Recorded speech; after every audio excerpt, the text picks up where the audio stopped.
antara tanda-tanda kebesaran Allah SWT ialah penciptaan alam lah.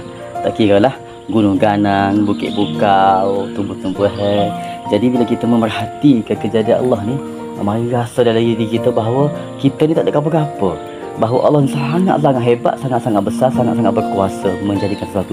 Kita tengok tumbuh-tumbuhan tu boleh hidup, daripada biji benih boleh tumbuh-tumbuh sampai membesar, menghasilkan buah ke, menghasilkan bunga ke, sangat hebat.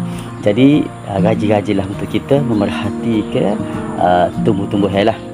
Tuhan bawa alami ni lah.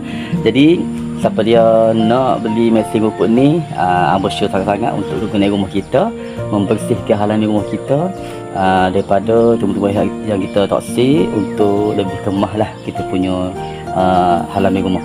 Jadi perbanyakkanlah kita memperhatikan kejadian Allah Subhanahu Wa Taala.